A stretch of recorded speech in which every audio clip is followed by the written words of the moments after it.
So let's start. What is before I actually begin? Okay, let's see if this is working. Okay, I don't think kasi oh no. Okay.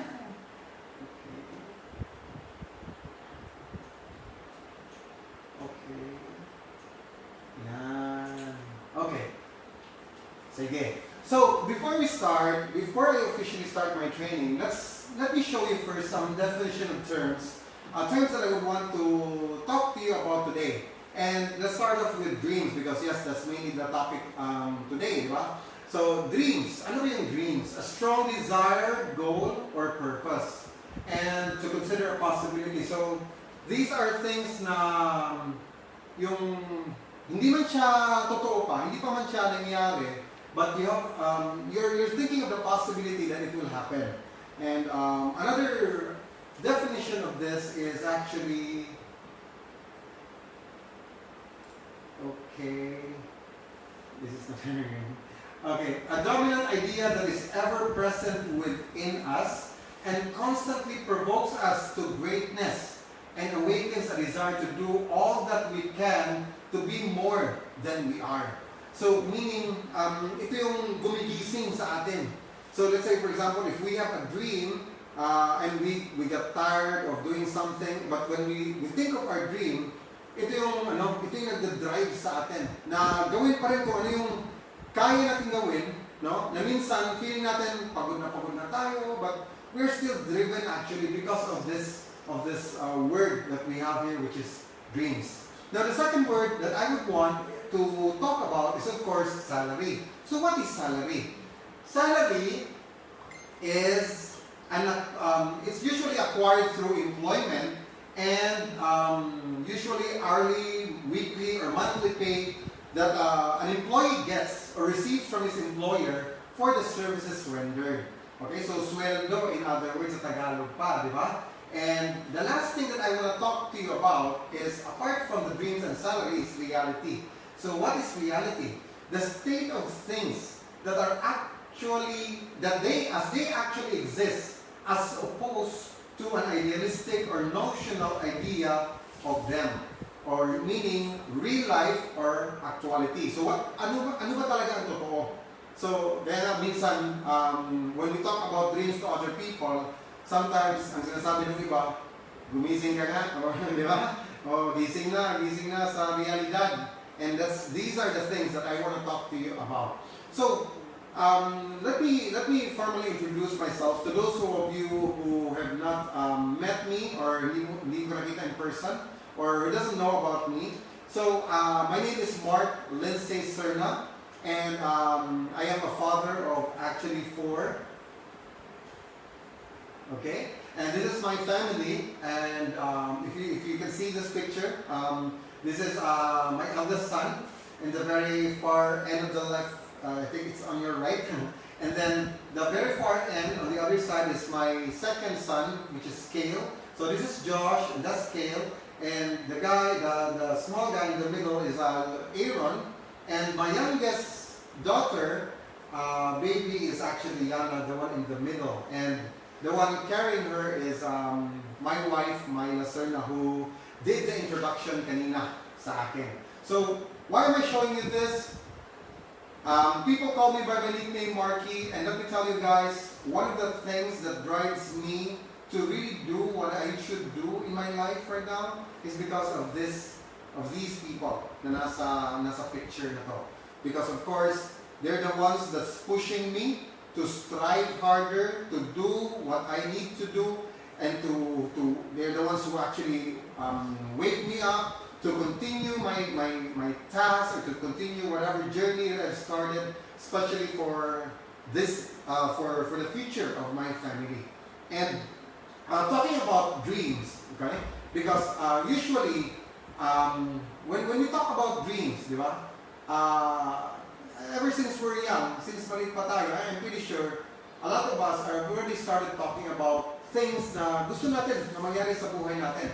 So for me, personally for me, of course, one thing that lahat tayo may gusto talaga is of course to have a house And these are two pictures that I have here na na bahay ko, na gusto ko, actually not just one house, hindi lang isang gusto ko, but I want multiple houses na built in different parts of different cities, different parts, different parts of the world na meron ako. And of course, apart from the house, we all have dreams of having, of course, brand new car, di ba? So here, I have a picture of a BMW, a sedan. Here's another picture of another BMW, which is an SUV.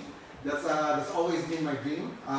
And another one, of course, a higher one, still a car, a Ferrari, no? A red Ferrari, syempre. And of course, one of my dreams, since I was young, nakikita ko na to, a Porsche, no? Na sports car. So, of course, apart from the house, apart from the car, I also dream about, of course, having a family, which I already have. And since I already have my family, my next dream is actually to bring them to different places. That's why one of my dreams na nakalista, dyan sa dream board ko, is actually for us, the family, not just me, to be able to travel around the world. And of course, part of that, since I was young, gusto ko na talaga makapunta sa US, syempre for the reason that my mom has been there, my brother has been there for quite some time, we've never seen them, matagal na. Now, apart from that, so since sa US, oh no, it's clicking on its own. So apart from for US, because isang gusto ko talaga is makapunta sa New York. I've always seen sa mga movies yung pictures ng or scenes wherein Christmas in New York, wherein you would see a big Christmas tree with snow falling, and it has always been my dream. That's why one of the things that I want is to bring my family on one of these Christmases na sa buhay namin, wherein nandito sila sa New York, no? And Christmas in New York, and of course, apart from that, I've always wanted to go to this tower as well, no? In Paris. And apart from that, I know the Philippines is known for very good white beaches, white sands, but it has always been a dream na apart from our beaches here, na maganda naman din, to go out of different countries na may mga beaches din, like for example, Maldives, di ba? So, gusto kong dalhin talaga yung family ko dyan. And this is another picture of Maldives. And apart from that, of course, is to buy, of course, luxurious things like apparels or mga gamit, like mga sapatos, mga belts. So, here's a picture of Louis Vuitton, a shop for Louis Vuitton and Gucci, which are just one of the few brands that gusto kong mabili din for me and my family. So, here's a picture of Louis Vuitton shoes and belt and watches. So, of course, apart from the apparels, because my mom, yung mother ko actually is mahilig sa jewelry. So, maliit pa kami. Marami siya collection. Kaya nga, before, I never wanted to have jewelries because for me parang sanay na ako doon at that time, but after hindi ko na nakita yung mother ko, and that's why I started to also, because it reminds me of her, kaya that's why I started to acquire as well things like a ring, a diamond ring, for example, and there's another picture of a diamond ring, and there's another jewelry which is a watch, a Rolex watch, which is matagal ko nang gusto talaga, because one time when I was in Hong Kong and Macau, I checked out one of those shops ng Rolex, because sa Macau parang nasa kanto-kanto lang or just in the side streets, beside the streets, may mga shops doon na mga luxurious brands na naka-display lang doon. And one time, pumasok ako sa isa sa Rolex na shop, and I checked out one Rolex watch, and to my surprise, that watch actually cost around 7 million pesos, 7 to 8 million pesos if you convert it into our Philippine money. So that's why after seeing that, sabi ko, gusto ko one day, meron din akong ganyan. Di ba? And lastly, but of course, because all of these, kailangan natin talaga na, of course, makabili, with all of these ng pera, di ba? Kasi without money, this would never be, it would never be possible for us to be able to achieve and get this type of things, di ba? So, after these dreams, di ba? Because there, let's talk about then the reality. So, yun ang mga gusto ko, but the sad reality to what happened to my life is ganito. I was raised with a wealthy family wherein my father was a chemical engineer and my mother is a biochemist, and late 70s, early 80s, meron na silang sarili nila na business. And you know what, I was raised with I'd like to say wealthy family, wherein at the time we had 4 cars, and then we had, we were actually the first one in our community na merong color TV, parang gano'n na nabuhay. And whatever we want, meron talaga kami, like we had a piano, even most of our furnitures were Nana at the time, and sadly, when I was grade 6, the reality happened wherein my mother was separated from us, and along with my brother, and what happened was after 6 months, my father left us as well. So, yan, at the age of very young pa lang, naiwan na kami.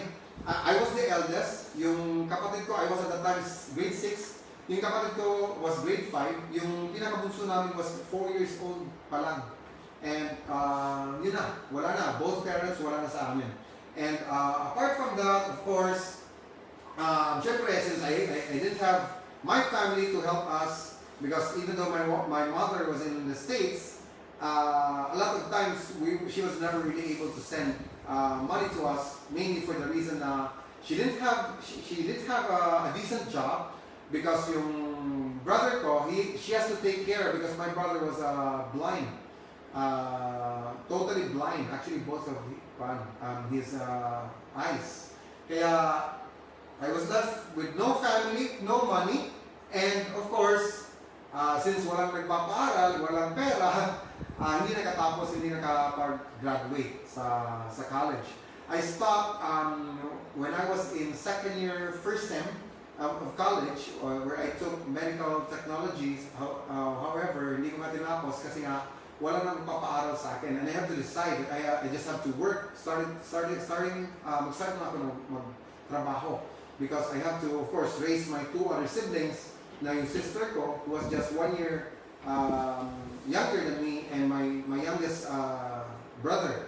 And because of that reality, of course, I was left with what options or what opportunities will I have to do for me to be able to achieve those dreams. Because remember, from a very wonderful family na meron na kaming maraming nakuha sa buhay.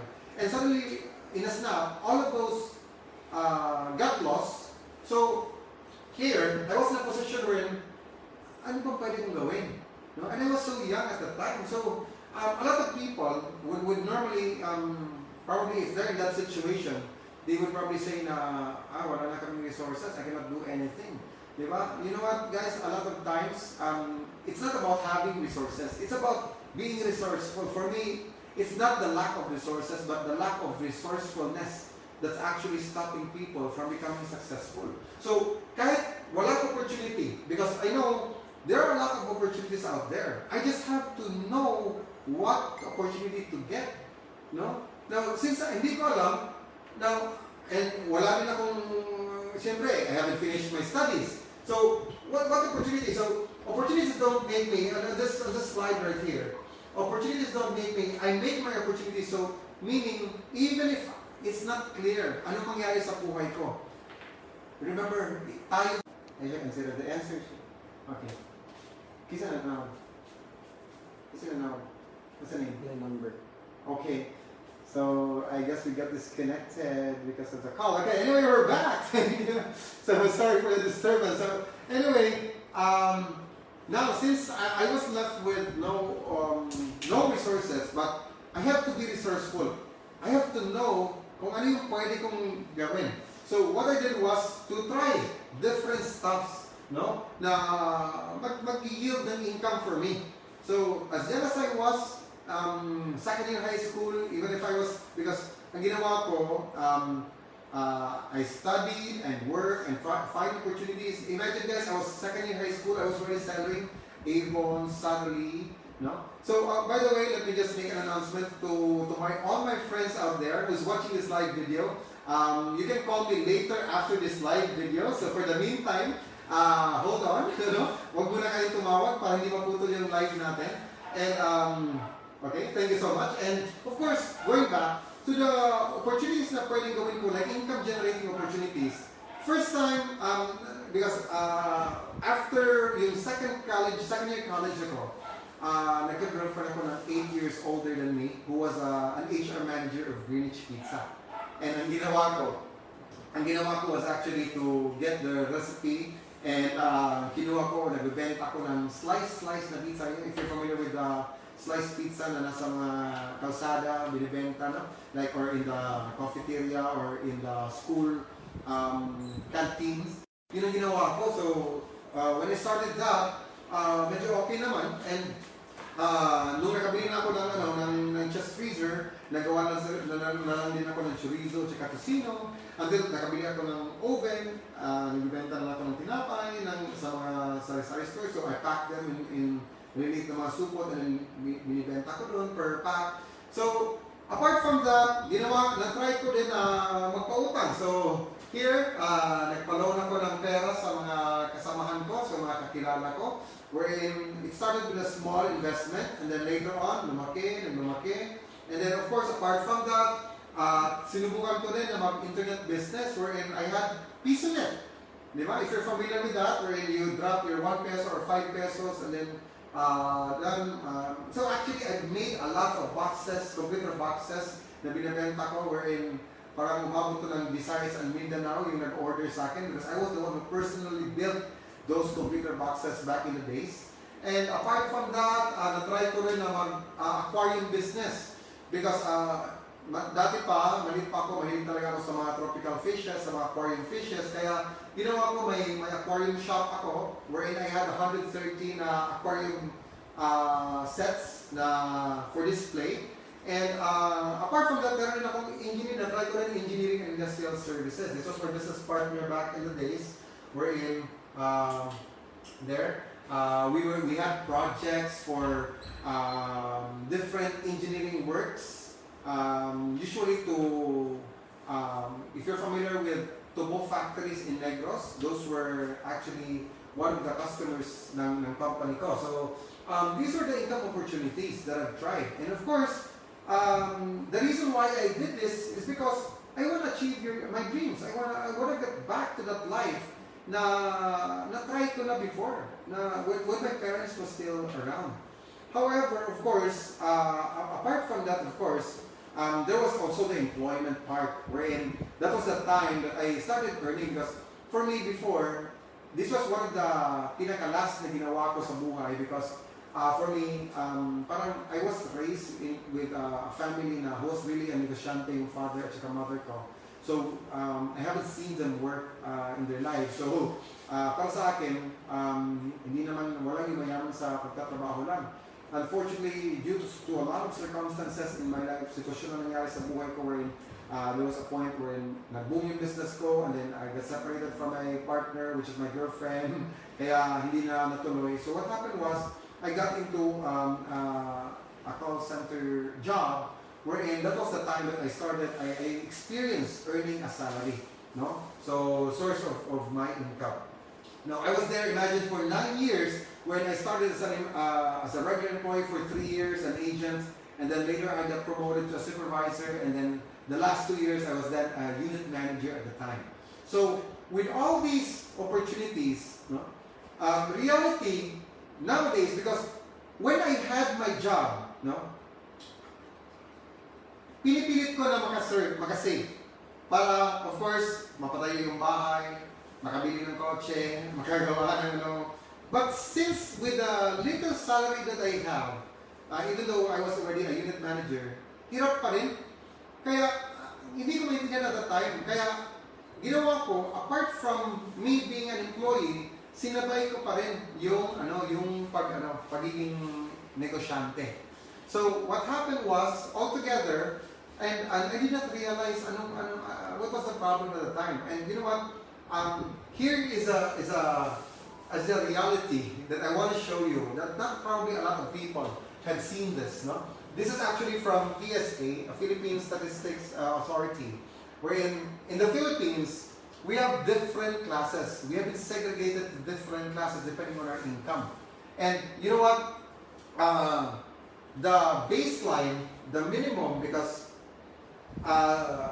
poverty threshold in the Philippines at this moment, as of 2019, actually, is at 10,481 pesos.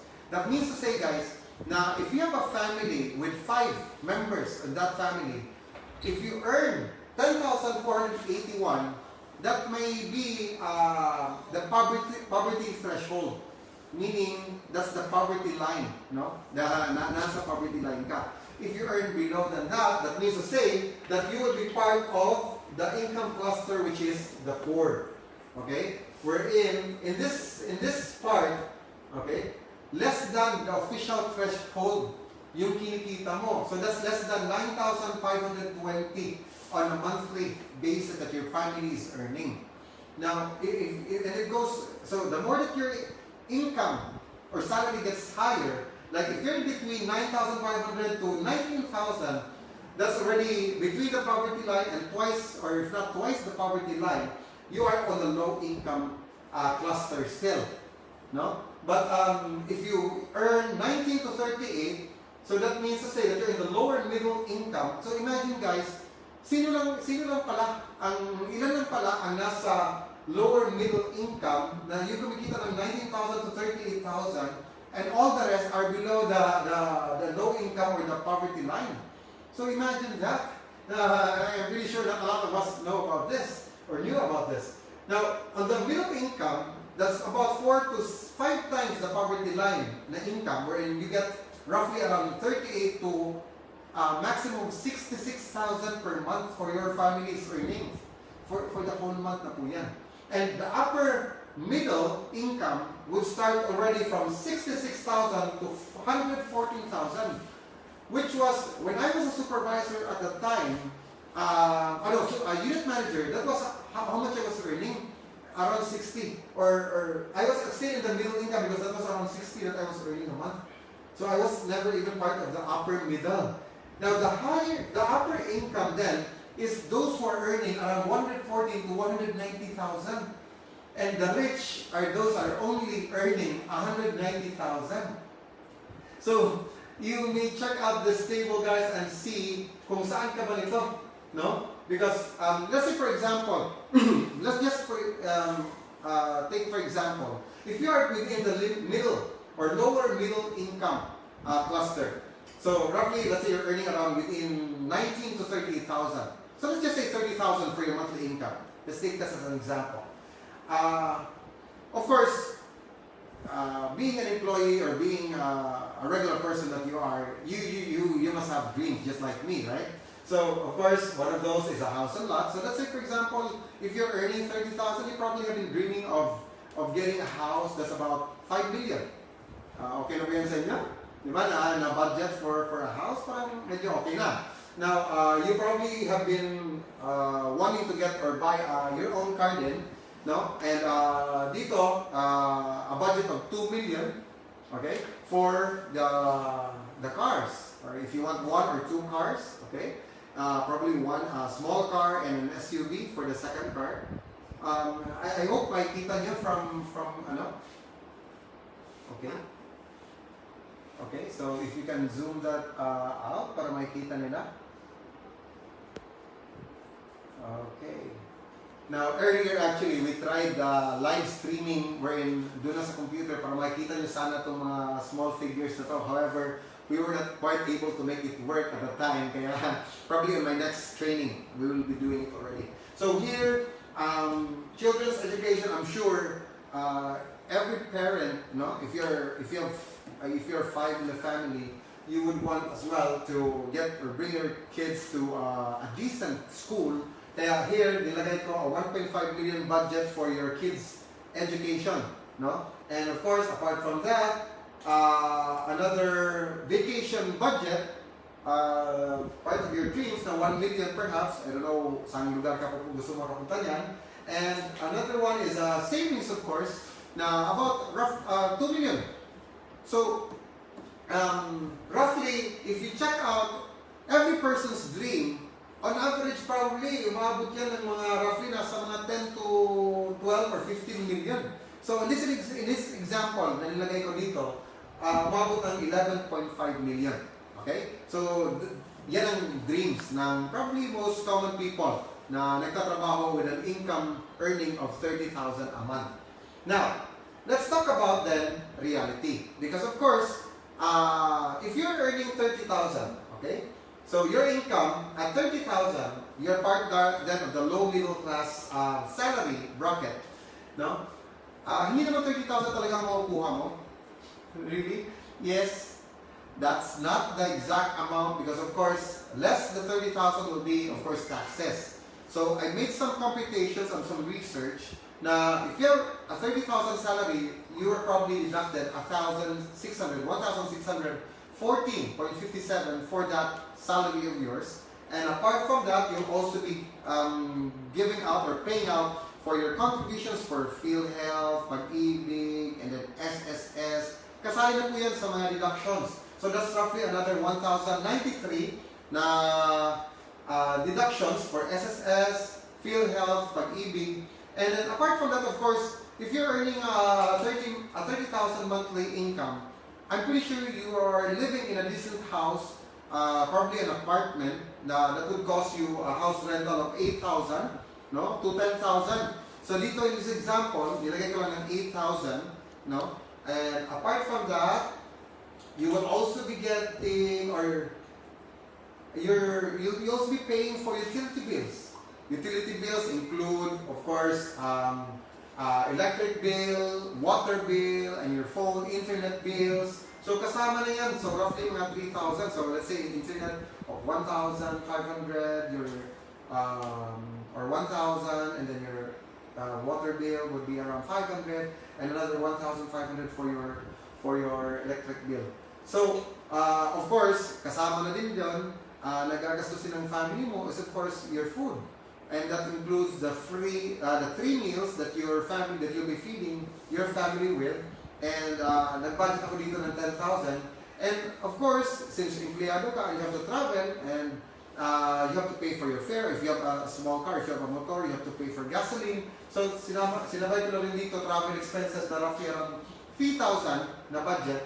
And let's say may mga miscellaneous gagastusin ka pa na hindi na nakasali dyan sa nilagay ko.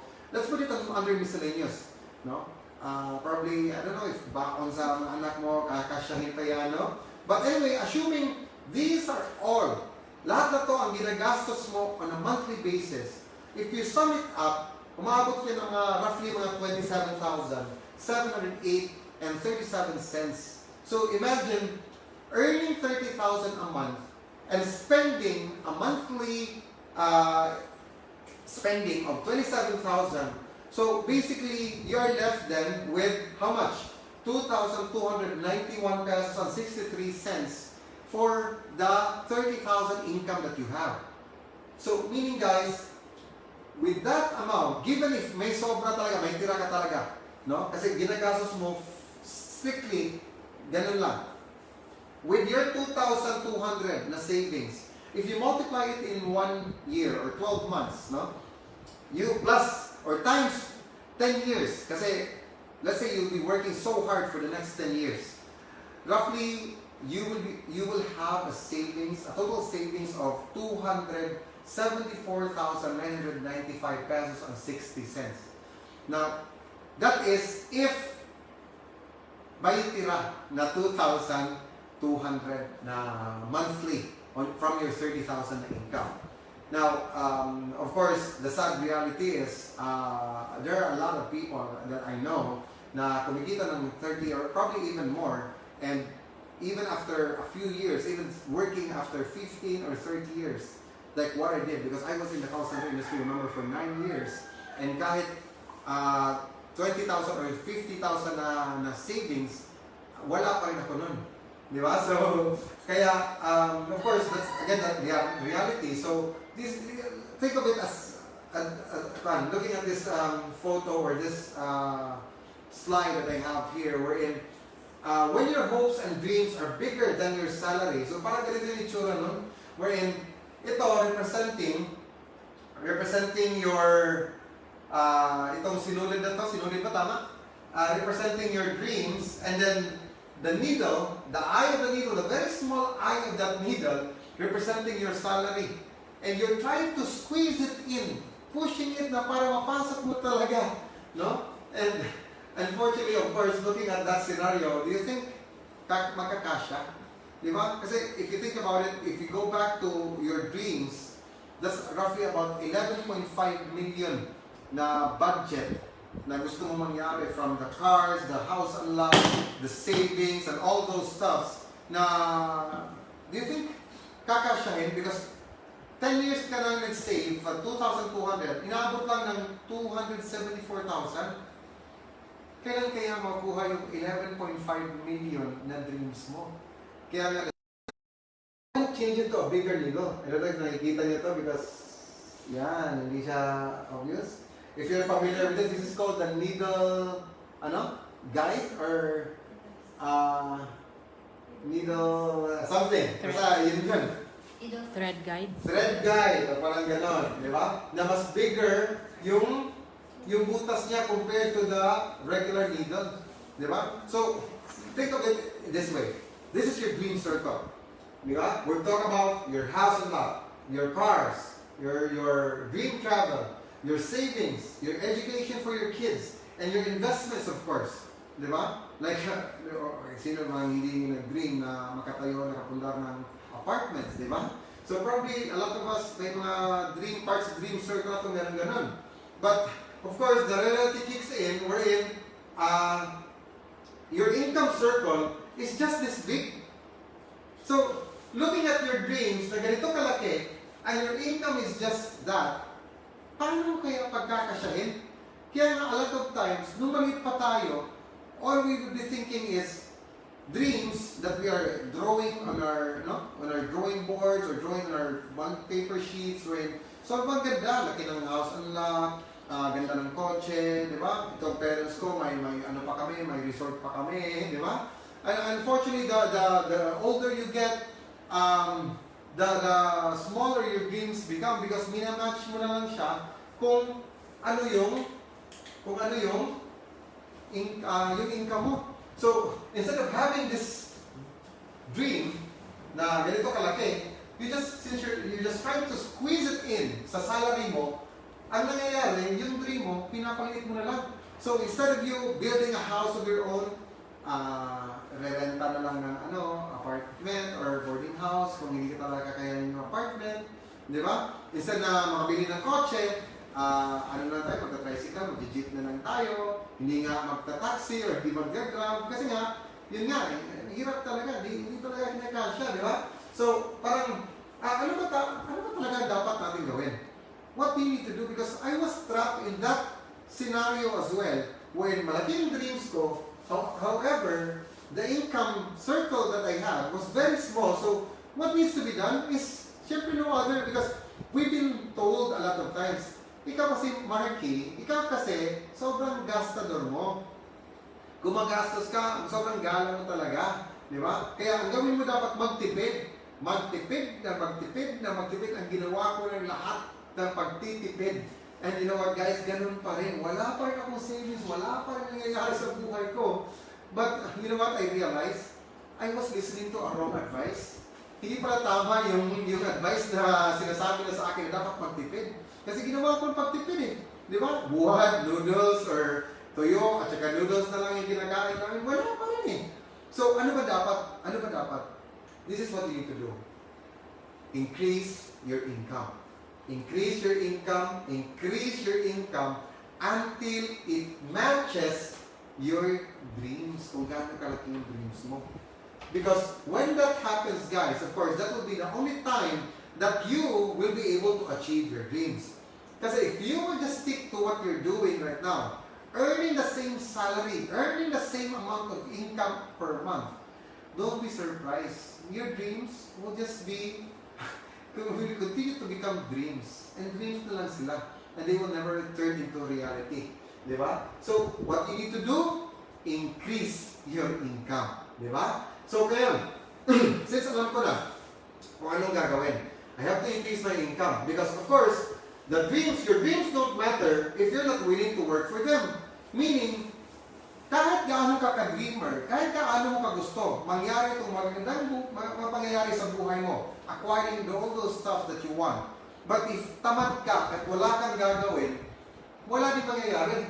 So, meaning, it will just continue to become a dream if wala kang gagawin. So, when you dream hard, guys, you have to work harder as well. Kaya, ginawa ko, I tried. I worked hard, no? And of course, I tried to find different ways and means to increase my income because malaki na yung dreams ko. So, ano ba yung mga options na sinubukan ko? And I'm pretty sure some of you have tried these as well, no? Probably not all, syempre, but probably some of you have tried these. Now, of course, one of the things that I've tried is getting into employment, wherein the one I told you talked about earlier na makuha mo salary. Okay? Now, of course, harap ka ng mga, newspapers back in the days, newspapers, checking out the hiring. Ngayon, sobrang medyo madali na lang kasi may internet na, so you can just check ano yung available na mga jobs through some websites, di ba? And of course, you would realize na hindi pala madali, lalo na for me, who haven't finished college. Because, syempre, when they look at my resume or biodata, when they compare it to somebody na merong graduate sa kolehiyo, merong degree, they would jump out automatically. Kaya I was left with limited options. But of course, even if I was accepted, because yes, I've been to different employment before. I've been to Islacom, which is a telecommunication company. I've been to a manufacturing company as well. And before I got into the call center industry, and then I got in the call center wherein I raised from the ranks, but still wala rin eh. Because even if you check even the senior operations manager or the higher ranks in a certain organization in a company, medyo hirap pa rin. In fact, nakakatuwa nga before wherein I was talking to one of my colleagues, and then ang nangyari, parang it was really our dream to go up the ranks, and looking at our boss, sabi ng isang kasama ko na, di ba, ang ganda sana siguro ng buhay natin kung ganun tayo, yung manager na posisyon, di ba? And sabi ko sa kanya na, totoo nga, maganda naman yung posisyon niya, pero di ba, ilang beses ba na na-try mo na yung manager natin mismo naghiram sa atin ng pera? Di ba, isipin mo, our boss, our manager, was higher income, was earning more than what we were earning, nanghiram pa sa amin. So sabi ko, if that's his current reality, and yun ang gusto ko na future, meaning clearly, alam ko na ang mangyayari sa akin. Di ba? Kasi they said, if you want to see your future, look for people na nauna sa ginagawa mo. Di ba? Kaya looking at him, sabi ko, parang hindi, parang walang mangyayari sa akin dito. Kaya, I scratch it off. Hindi pwede yan. Next option, probably you can try.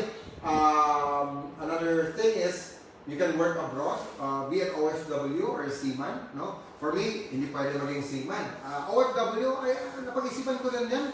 In fact, both me and my wife have thought of getting actually a job outside of our country. Sa kanya, parang medyo posible kasi may degree siya sa college. Ako wala. I've tried to apply. I've never got any feedback or response from the companies na sinasabitan ko ng application. Kaya, some people, sabi nga nila, kasi minsan when we talk about the success that we've achieved with our current company, people would say na, kayo talaga no, sobrang yabang nyo na magkwento tungkol sa mga kotse, mga bahay, mga income nyo na sobrang lalaki. Pwede naman kami, sabi na, pwede naman kami kumita ng hindi kami nag-network or hindi kami nag-empower consumerism. Tama nga naman din, sabi ko sa kanila. But ang tanong ko lang, is, okay, you're working abroad, you're a seaman, and earning so much perhaps, and nakabili ka na ng kotse, makabili ka na ng bahay, ang tanong ko lang is, nung nabili mo yung kotse, sino nagde-drive? Kasi baka uwi ka dito sa Pinas for just a month or two, and after nun, balik ka na naman sa trabaho mo sa ibang bansa, and iwan mo yung kotse mo dito. Di ba? Nung nakapagtayo ka ng bahay, ang tanong, sino naninirahan nun? Di ba? Kasi we've seen, like one example, when we traveled all the way up in the northern part of the Philippines, in Vegan, for example, we've been there twice already, no? May nakikita ko na sobrang ganda-ganda ng malaki talaga ng mga bahay. So, in the day, nakikita ko na from the road where I was driving, ang lalaki ng mga bahay, ang gaganda ng mga designs. However, when I passed by the same area again, in the evening, I was so shocked and amazed na, saan ba yung mga bahay? Kasi a lot of those were actually not lighted, meaning walang nakatira.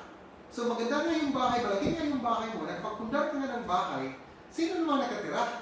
Baka minsan caretaker lang or wala nga minsan kasi nasa ibang bansa kayo ng family mo or ikaw mismo dahil nagtatrabaho ka doon. Di ba? Kaya seaman, para sa akin, I scratch it off. No?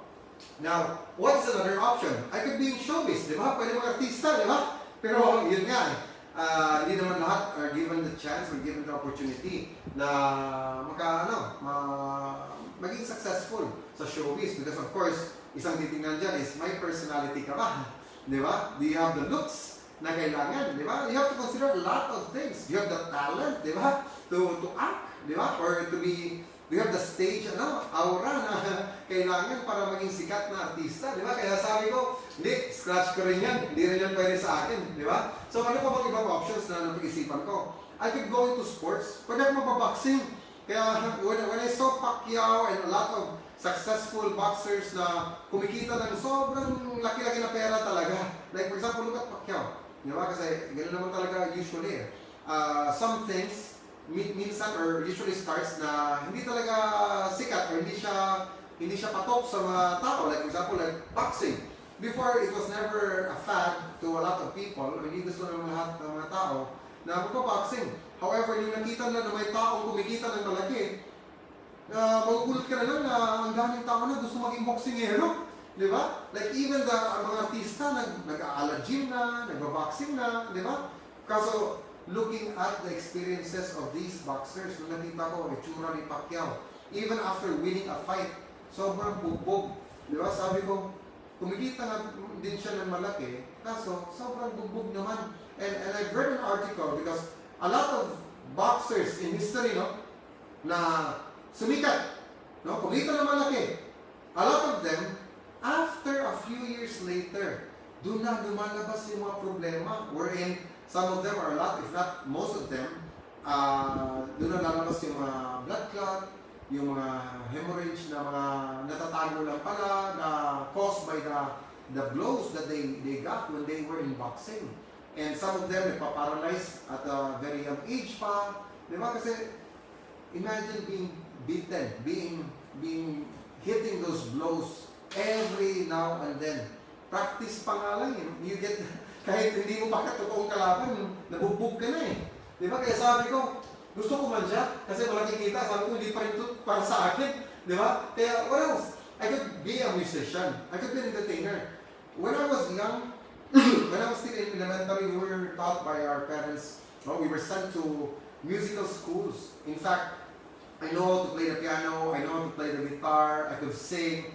That's why if you've seen me before, a few weeks or a few months back, for 23 years I had long hair because I was really a musician. Na gusto kong sumikat din sa music industry.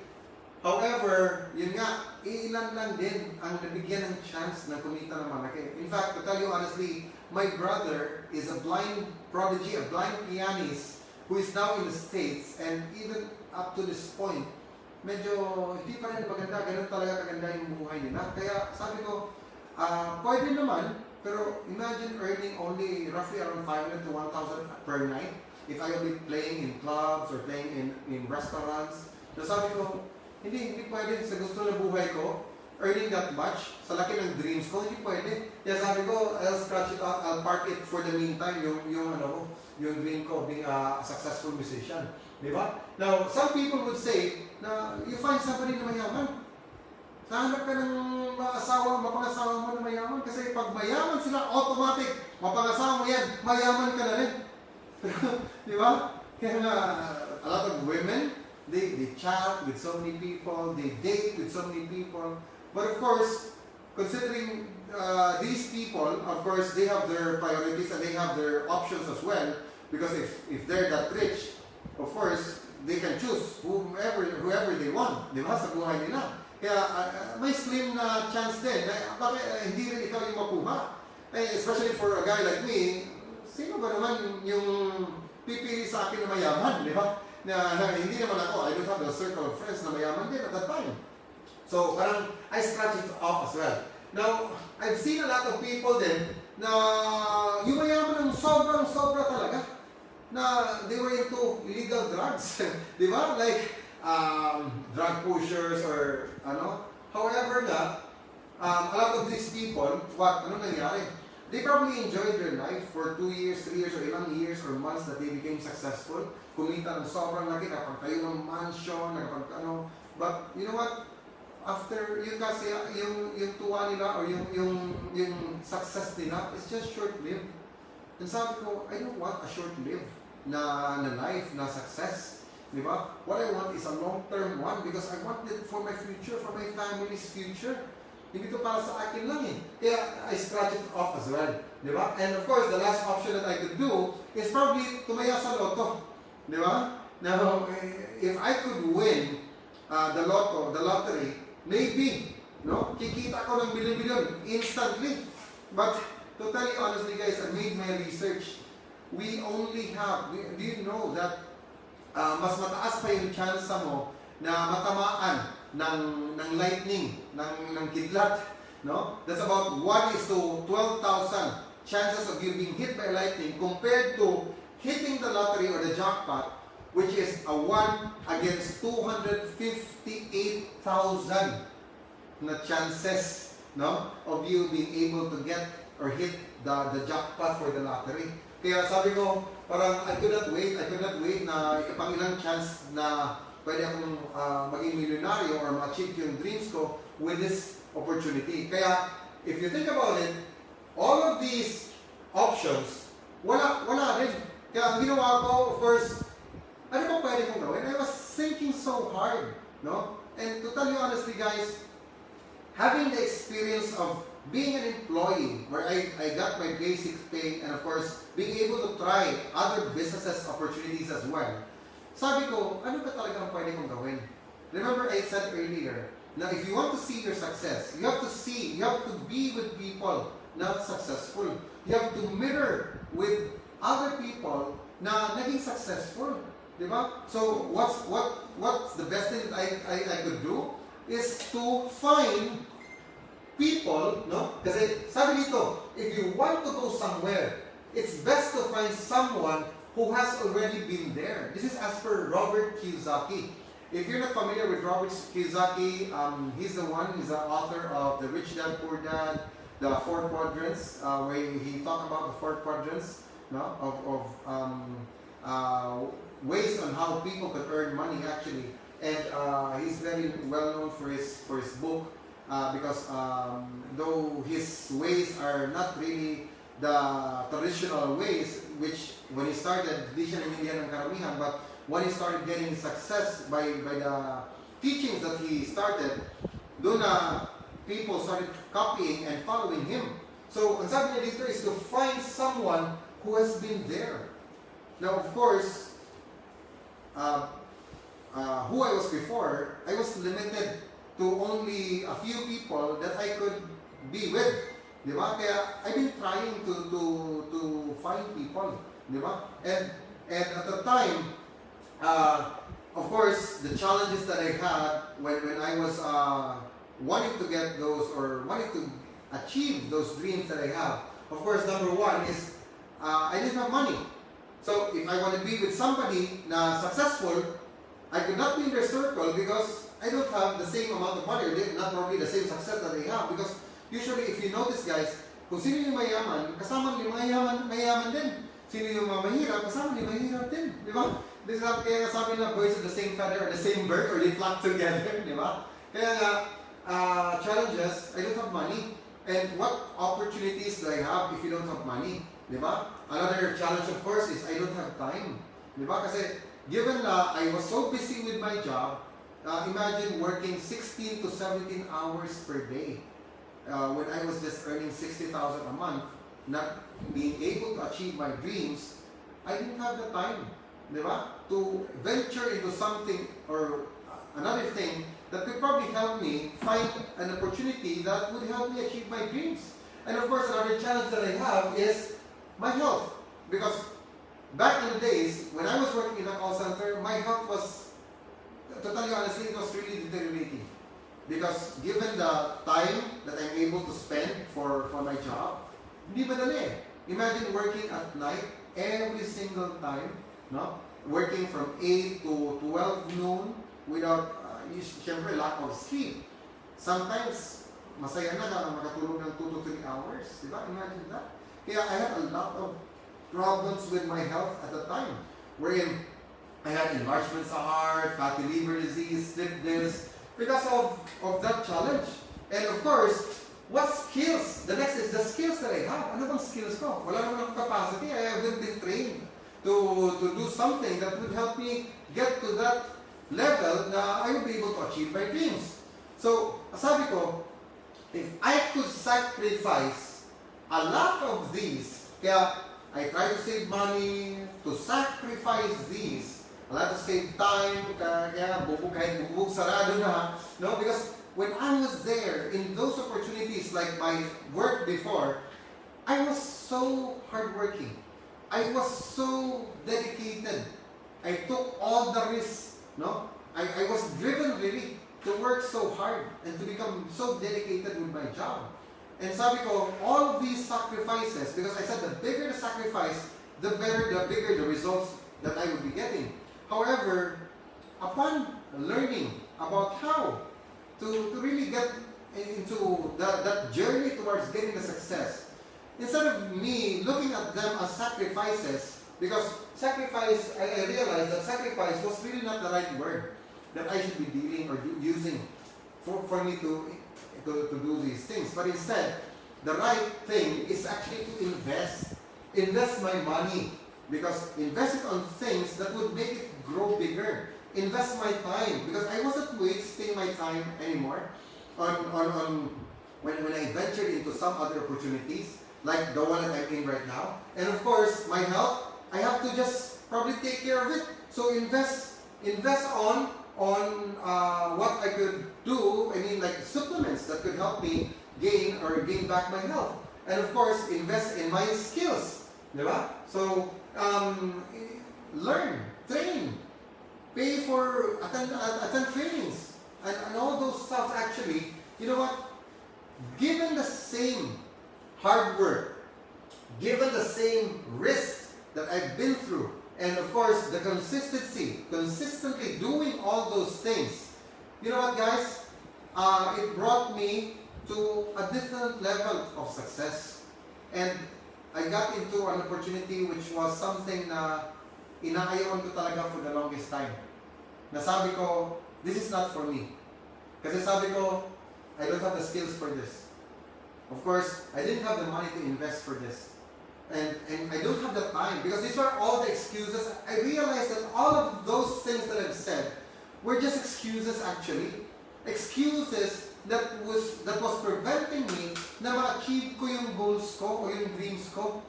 And only to find out that the opportunity na tinatalikuran ko for the longest time, because to tell you honestly, this empowered consumerism company that I am in today was something that was offered to me back in 2011, and I rejected it. No, even my aunt actually tried to convince me to become part of this. I rejected it because these were all my challenges. I didn't have the investment. I didn't have the time. I wasn't healthy enough to be able to do it because I don't have that, I was working so hard and I don't have the skills to do it. And realizing that all of these are just excuses, then buti na lang may breakthrough talaga nangyari sa buhay ko wherein in 2013, my dad who left us actually came back, but at the time he was very sick. No, he had congestive heart failure, and luckily it was our product with empowered consumerism ang nakapagpagaling sa kanya. That was the time na I was nag-twist yung belief ko. Now this is the opportunity that I will try. And after we got better, after we became living testimonies, because guys, I could never share the opportunity if kami mismo hindi naging proof kung gaano kaganda. Of course, the products, and then the income or the marketing plan. So after investing the same skills, no? Because of course, if I didn't have the skills, all I need was to get myself trained. If I didn't have the money, what I can do is to find opportunities or ways to find the money. And if I didn't have the time, I realized that all we need to do, or I needed to do, was to prioritize my time. Put it on the proper organizing the organization, or what do you call it, or if I could organize and block out my time, then I would be able to, of course, get to the success or the dreams that I would want to achieve. And good news, guys, after I became part of it, imagine I invested how much only? The only investment that you can start this is actually just a very, because you can start this, because when I said I didn't have the money, sabi ko, 8,999, ilang beses na dumating yan sa buhay ko. Di ba? Nangutang na nga ako ilang beses para makabili ng cellphone. Nangutang na ako ilang beses para makabili ng mga gadgets. Kahit nga mga appliances or yung mga sofa, or yung mga ganun, mga gamitan sa bahay. Or even for travel or birthdays, nangutang na kami. And what if I will do the same thing for this? Because, like what I said, if I didn't have the money, they said if there's a will, there's a way. If I didn't have the time, what if I'll do it and organize my time? Right? So, when I started this, you know what, guys? Why I chose this career? I was very skeptic. I was a non-believer. But when I started this back in 2013, that was 7 years ago, a lot of things happened to me and my family. Things that I've never expected na mangyari sa buhay ko, na of course, given my background, given my history, who I was before, sabi ko, this may not be something that I may be able to do, but pwede naman pala. Pwede naman pala. In fact, let me tell you guys that we have people from all walks of life who has done it. So if we are able to do it, I'm pretty sure you will be able to do it. And given that, guys, this opportunity with a very minimal investment, and of course, the biggest investment is learning the skills, getting the skill set that you need para maging successful dito. You know what happened to me? Let me just share to you para makita mo. Diba? And I'm sharing this not maybe to, of course, not to boast or to magmayabang sa inyo. That is not my intention. Probably if you would say na, ipapakita niyo yan para ma-convince nyo kami. Try nyo kami i-convince. Actually, sorry, that's not my task, my job. But the reason why I'll be showing you my success or what happened to me with empowered consumerism, guys, is simply because I want to inspire you. I want to inspire you because I tell you, I guarantee you, whatever happened to me, whatever happened to us here, it will happen to each one of you. Okay? So, if you're ready, first is, I started this in January 2013. Okay? And the first thing that happened to me was 7 months lang. Because in 3 months, I already resigned from my job. Meaning, I quit my income na salary, which is, I was earning around 60,000 at that time. I would not be able, with that income, to buy this. But in just 7 months doing this, initially part-time for the first 3 months, and then full-time for the next 4 months, I got this brand new car. So we were very happy, we were very thankful, the whole family, because this came out on the very birthday of my wife on September 2 in 2013, where I was just 7 months old with the company, with Empowered Consumerism. And not just that, because of course, it has always been my dream to get a brand new car, right?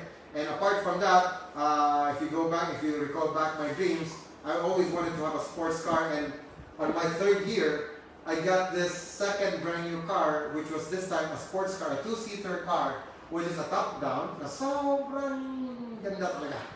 Promise, na feeling ko pag magdadrive ako nito, artista. Kasi feeling ko ako ng pinakagwapo talaga, kasi lahat ng tao na madaanan ko, mapapalunod talaga sa akin. Kaya, totoo yan. Kung ikaw mag-drive nito, surely you would feel the same. Di ba? Huwag ka lang lumayo sa kotse. Di ba? But anyway, this is Mazda Miata MX-5, which is a second brand new car that I got. Now, hindi lang yan, because kotse, it's given that you'll be able to get your car. Income, it will be given, guys, because imagine people, even up to this trying times that we have, the crisis that we have right now, wherein most of the businesses are not able to run. Most of the jobs have been turned down, or wala nang, pinapatigil muna.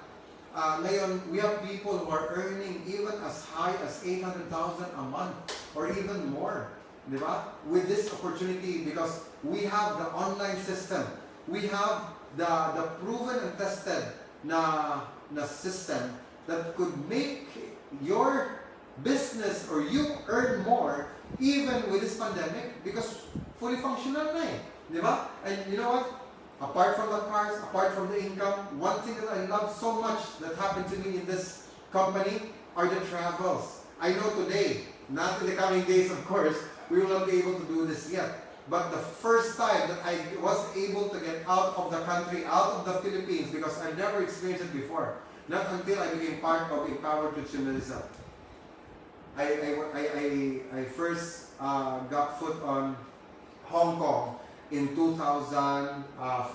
This was in September. So 1 year pa lang ako plus ng company, nakapunta ako ng Hong Kong. Kasama ko yung grand mentor namin, grand upline namin sa Elite, si Upline Louie and si Tanya, nakasama ko rin sila. And there were a few people na kasama namin din doon. And apart from that, that was the first time. Also on that same, we had a side trip to another country, which was Macau, which is very close to Hong Kong. So imagine in just 1 year pa lang sa company, I've been to 2 countries already. No, this was in Macau, where we went there and visited a lot of wonderful places, like the hotels, the casinos there are.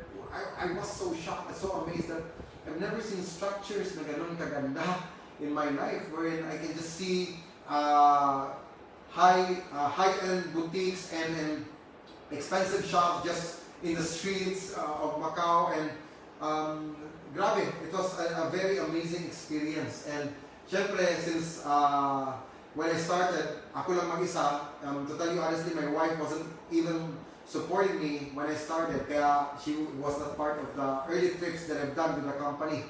Ako lang muna, di ba? So after that, the second trip was a personal trip that I've done with my member, or empowered consumer or member, who was Emil Rivera, where we went to Singapore, because at the time, lumalaki na kasi yung grupo, where we were able to, using Facebook alone, we were able to communicate and get members in different countries. And one of those countries was Singapore. Nung nakuha namin sila Cathy, si yung husband niya, and then a few more other people. Kaya when they said na gusto namin na mag-organize dito ng mga gathering natin sa company, kaya we were able to visit just 1 month after I got to Hong Kong. Imagine, in the same year, 3 countries ka agad. No? Singapore na naman. And I felt so blessed na I was able to visit those. And apart from that, I was also able, on 2017, I was able to go to Maldives. This was the first time that I've been. Remember, this was just part of my dream board. di ba? On my, what do you call this? List, di ba? Bucket list na sinasabi ko na at that time na gusto ko kasi I've seen people na nakapunta doon, like our mentors na nakapunta doon, sabi ko, one day I should be able to visit that place. And luckily, I get a chance to spend my birthday in 2017 in November in that wonderful place, and I was so happy. Nakasama ko, in fact, yung isang member ko from Qatar. She was working in Qatar Airways at the time. So she was very, one of the people na nag-influence sa akin na makapunta sa lugar na yun. Kaya there, I was able to celebrate my birthday there in that place. And apart from that, also in the same month, I was able to visit Qatar. Diba? That was my first Qatar trip, no? And first Maldives trip wherein I've only seen these pictures or these places in pictures before. Diba? But right at that moment, I was physically there in those places already. Kaya it was one of my happiest moments as well. No? But of course, when you're in those wonderful countries or wonderful places and ikaw lang mag-isa, di ba? Of course, you would wish for you to bring your family with you the next time, di ba? I was very hopeful about that. But of course, to start, ako lang at the start, di ba? Now, after the Qatar trip in November, in February, just 4 months after, I visited Hong Kong again the second time around, which was this time, kasama ko na yung anak ko. Di ba? So, after dreaming of bringing at least one of my family members, or if not my family, I was able to bring my son already at the time. So, happy muna tayo. Yeah. Okay. So, this was my second trip to Hong Kong, wherein kasama ko na yung eldest son ko. And we had very wonderful experiences. We in fact visited again Disneyland, and then we visited as well the tallest building in Hong Kong, and we went to the very top of it, where they have a bar there na sobrang ganda talaga. It's ozone.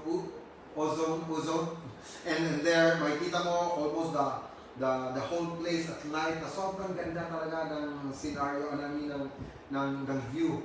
Kaya we were also timing din doon na nag-open yung office natin sa Hong Kong. So I had the opportunity na makasama ko yung mga may-ari ng company natin along with other distributors natin, very top distributors natin doon sa Hong Kong. And doon kasama namin din yung members namin from that country. So the next trip that that was in February. Also in the same month, I had a trip to Armenia. And this was one very memorable experience for me because of course it was the first time in my life na makahawak personally ng snow. And before, when I was eating halo-halo or eating those ice cream, sabi ko, kailan kaya makikita ko yung snow na nahulog, no? Galing sa langit, no? And be able to touch them, really, and play with it. And this was one of those opportunities na I was physically there, no?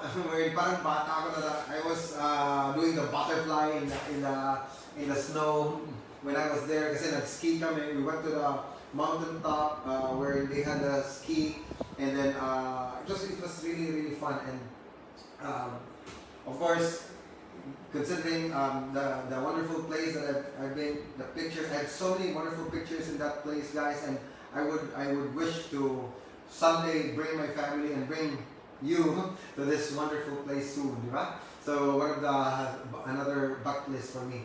And I've also been to another country in the month after that, in 2018, where I went to a second trip to Qatar.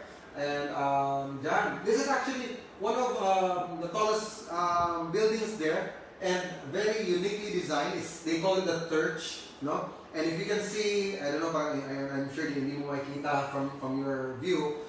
Here, parang meron siyang maliit na naka-protrude sa building na to. When I was looking at it, kasi when I got to the very top of this building, it's called the Church, no? The Church. When I was there, I realized that ito pala was their swimming pool. Imagine the swimming pool was hanging in this building. So if you'll be swimming, it's an infinity pool na makikita mo if you will be looking down yung city when you're swimming in that pool. So imagine how amazing the taste is. So this is under one of their trains, and this is in their airport.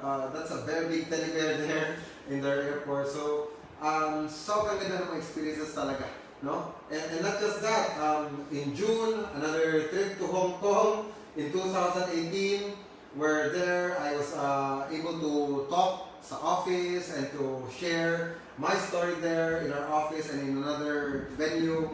So I took chance as well to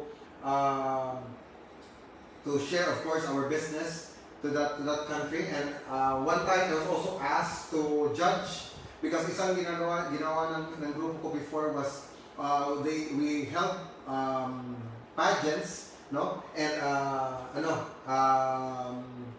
basta that was one way of us getting more or new distributors.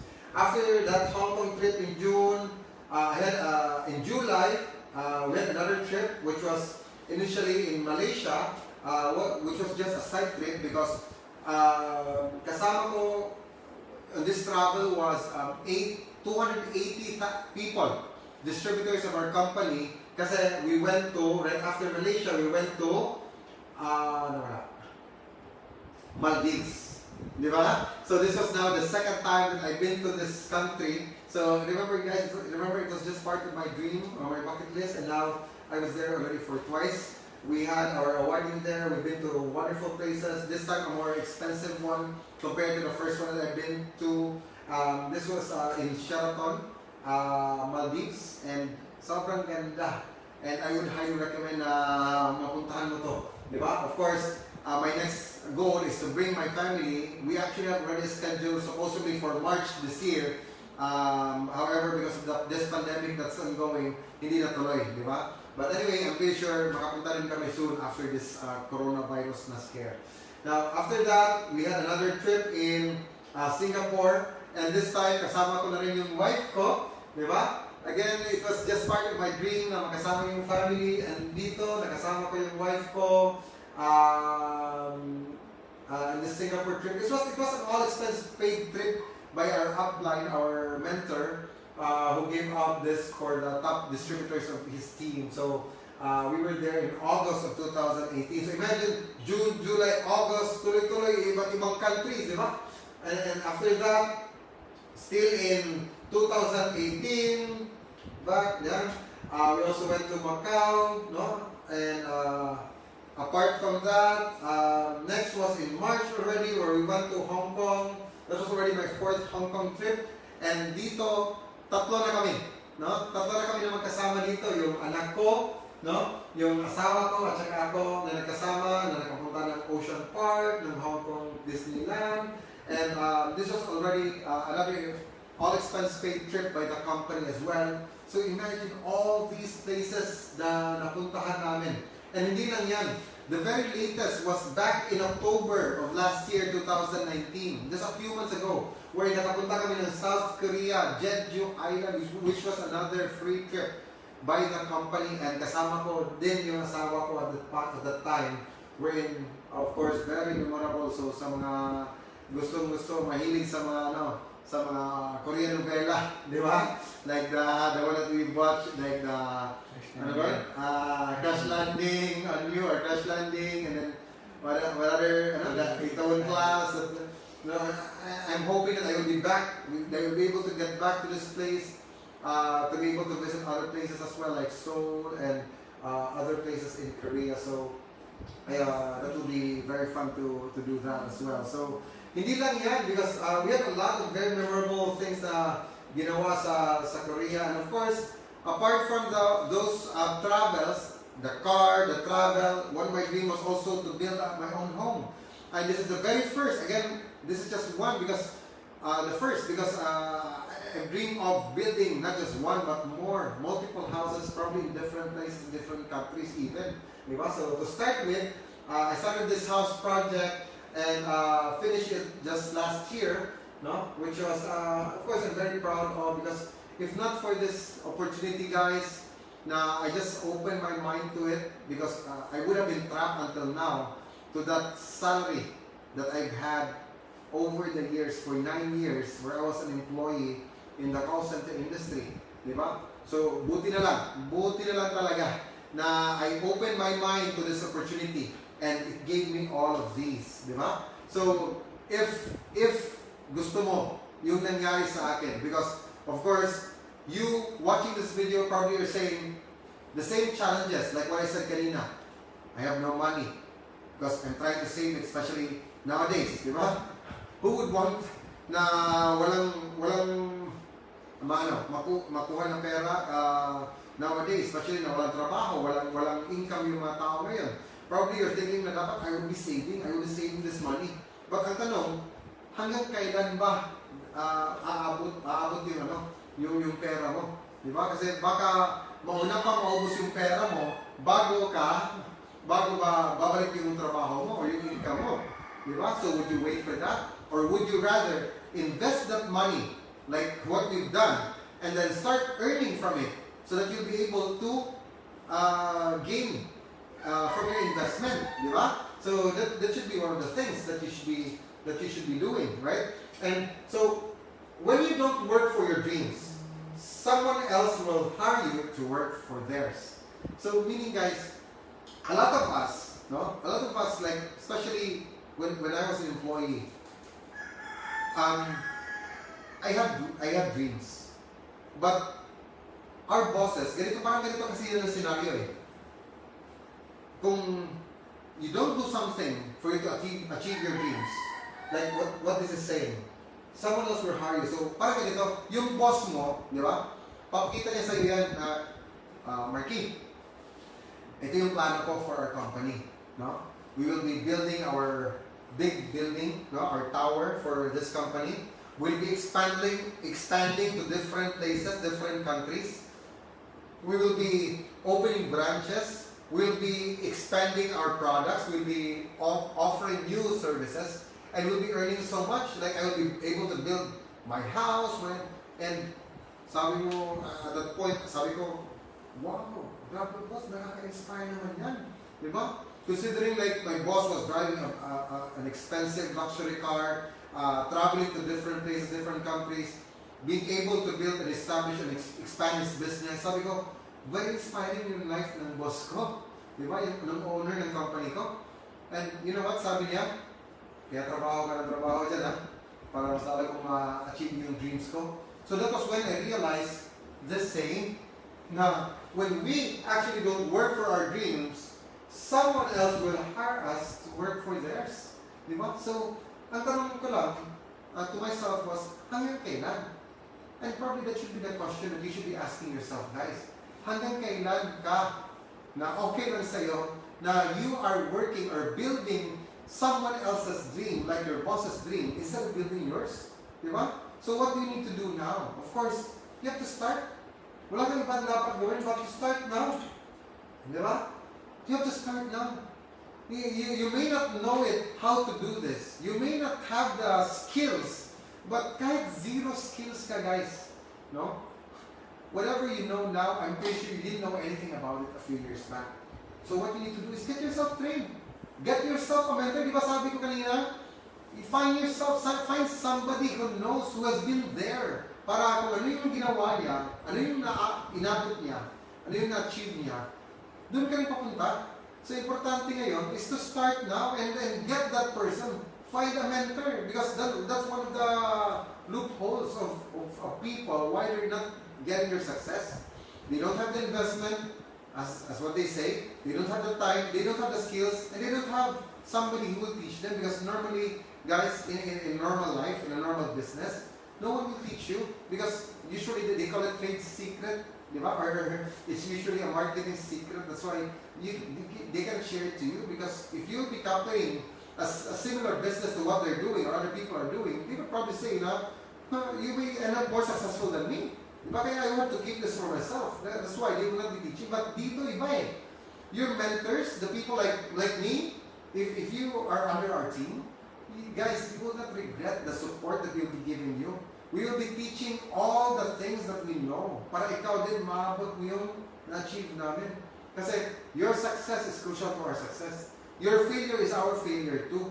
Kaya nga, get a mentor. So if you're being shared this video, contact that person. contact that person na nag-invite or nag-introduce sa'yo na sa video na to. Di ba? Because I'm pretty sure she will be able to help you achieve your dreams as well. So ngayon, let me finish this with this. Di ba? Because, okay, this was my dream work, which I've shown you earlier. No? And to me, it was very hard for me to clearly see my dream. That's why it started na nag-fade. But when I opened myself to this opportunity, empowered consumerism, that was when I got the light back again for my dreams. So either let me finish this with this quote. Either you sacrifice your dreams or your dreams become your sacrifice. So ngayon, ang tanong ko lang sa iyo is, alin ba dito ang gusto mong i-sacrifice or willing kang i-sacrifice? Yung dreams mo or your salary? Because remember, if you have just salary, it will be so hard for you. You might end up sacrificing your dreams. So what do you want to sacrifice? Me, personally, I chose to sacrifice this and started an opportunity that I was not familiar, na hindi ako sure na mangyari sa akin. But I took the risk and I stayed consistent with what I need to do to get to this point where I'm at right now. So I'm starting to live my dreams. I know where I'm at right now, wala pa to. Hindi pa to talaga ang totoong peak. But I know there's more to this. And I know you watching this video, mangyayari din to sa'yo as long as you would make the decision. So it's up to you. Choose. Sacrifice your dreams or sacrifice your family, your salary. Once again, this is Marcus Sarna. Thank you so much for watching this live video, and please continue to stay tuned every 7 p.m. every night because we have a session with our company every 7 p.m. So continue to watch that and share it to your prospects or guests, to the members. And of course, for the members, we have an 11:45 p.m. training later on. So stay tuned. Or is there your schedule? Or tomorrow, I'm sorry. So that will be tomorrow. So stay tuned because I know we have a lot in store for you guys to help you achieve your dreams as well. So once again, this is Marcus Sarna. So God bless the glory, and thank you so much for watching. See you.